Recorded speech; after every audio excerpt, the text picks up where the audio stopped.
അറ്റോമിക സ്പീഷീസുകളെ കുറിച്ച് കേട്ടിട്ടില്ലേ? അതായത് ഐസോടോപ്പ്, ഐസോബാർ, ഐസോട്ടോണ്, ഐസോ ഇലക്ട്രോണിക് സ്പീഷീസുകൾ, അങ്ങനെ കുറച്ചധികം.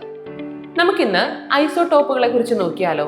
ഒരേ അറ്റോമിക നമ്പറും വ്യത്യസ്ത മാസ് നമ്പറും വരുന്ന ഒരു മൂലകത്തിന്റെ വ്യത്യസ്ത ആറ്റങ്ങൾക്ക് വിളിക്കുന്ന പേരാണ് ഐസോടോപ്പുകൾ. ഈ ഐസോടോപ്പുകളെ കണ്ടെത്തിയത് ആര്, അല്ലെങ്കിൽ ഐസോടോപ്പുകളുടെ പിതാവ് ആരെന്ന് ചോദിച്ചാല് ഫ്രെഡറിക് സോഡി ആണെന്ന് നിങ്ങളൊന്ന് ഓർത്തു വെച്ചേക്കുക. നമുക്ക് എക്സാമ്പിൾ നോക്കിയാലോ? Carbon 12, carbon 13, carbon 14. ഇതിലൊക്കെ ശ്രദ്ധിച്ചാൽ കാണാം, ഒക്കെ ആറ്റം കാർബൺ തന്നെയാണ്, അറ്റോമിക നമ്പർ 6 തന്നെയാണ്, മൂലകം മാറുന്നില്ല. പക്ഷെ ഇതിന്റെയൊക്കെ മാസ് നമ്പർ മാറുന്നുണ്ട്, 12, 13, 14. ഇതില് കാർബണിന്റെ റേഡിയോ ആക്റ്റീവ് ഐസോടോപ്പ്, അതായത് കാർബൺ 14, ഫോസിലുകളുടെ കാലപ്പഴക്കം നിർണ്ണയിക്കാൻ ഉപയോഗിക്കുന്നുണ്ട്. കാർബൺ ഡേറ്റിംഗ് എന്ന് പറയും. ഈ കാർബൺ ഡേറ്റിംഗിന്റെ പിതാവ് ആരെന്ന് നിങ്ങളോട് ചോദിച്ചാൽ ഒന്ന് പഠിച്ചു വെച്ചേക്കുക, അത് വില്യാർഡ് ഫ്രാങ്ക് ലിബി. ഇനി ഇവിടെ ഏറ്റവും പ്രാധാന്യം അർഹിക്കുന്ന ഒരു കാര്യം ഞാൻ പറഞ്ഞോട്ടെ. ഐസോടോപ്പുകൾ പറയുമ്പോൾ നമുക്ക് ഒഴിവാക്കാൻ കഴിയാത്ത ഒരു മൂലകമുണ്ട്, ഹൈഡ്രജൻ. ഹൈഡ്രജന്റെ ഐസോടോപ്പുകൾ ഏതൊക്കെയാണെന്നറിയോ? Protium, deuterium, tritium. Protium 1H1, deuterium 1H2, tritium 1H3.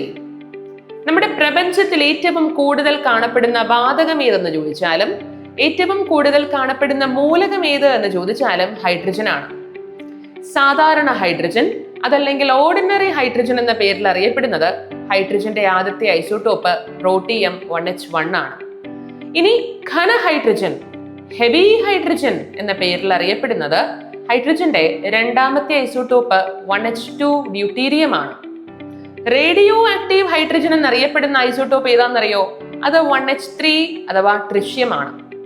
നമ്മൾ കുടിക്കുന്ന വെള്ളമില്ലേ, അവനെന്താണെന്നറിയോ? Dihydrogen monoxide, H2O, water. എന്നാൽ ഘനജലം, അതല്ലെങ്കിൽ ഹെവി വാട്ടർ എന്നറിയപ്പെടുന്ന പദാർത്ഥം, അത് ഹൈഡ്രജന്റെ രണ്ടാമത്തെ ഐസോടോപ്പിന്റെ കോമ്പൗണ്ട് ആണ്.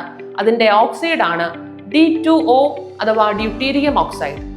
ഇനി നമ്മുടെ അതിഘനജലം എന്ന പേരിൽ അറിയപ്പെടുന്ന മറ്റൊരു പദാർത്ഥമുണ്ട്. പലർക്കും അതൊരു കൺഫ്യൂഷൻ ആണ്.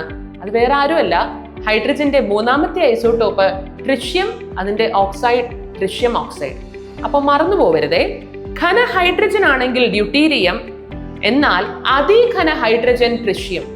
അതുപോലെ ഘനജലമാണെങ്കിലോ ഡ്യൂട്ടീരിയം ഓക്സൈഡ്, അതിഘനജലം അഥവാ സൂപ്പർ ഹെവി വാട്ടർ ചോദിച്ചാലോ ട്രിഷ്യം ഓക്സൈഡ്. ഞാൻ ഈ കാര്യങ്ങളൊക്കെ പറയുമ്പോൾ നിങ്ങളുടെ മനസ്സിൽ വേറൊരു കോൺസെപ്റ്റ് വന്നിട്ടുണ്ടാകും. ഞാനിവിടെ ഹെവി വാട്ടർ എന്ന് പറയുമ്പോൾ നിങ്ങൾ ഹാർഡ് വാട്ടറിനെ കുറിച്ച് ചിന്തിച്ചിട്ടുണ്ടാകാം. ഹെവി വാട്ടർ ഘനജലമാണെങ്കിൽ ഹാർഡ് വാട്ടർ എന്ന് പറഞ്ഞാൽ കഠിനജലമാണ്. അത് മറ്റൊരു കോൺസെപ്റ്റ് ആണ്. ആ കോൺസെപ്റ്റുമായിട്ട് നമുക്ക് വേറൊരു വീഡിയോയിൽ കാണാം.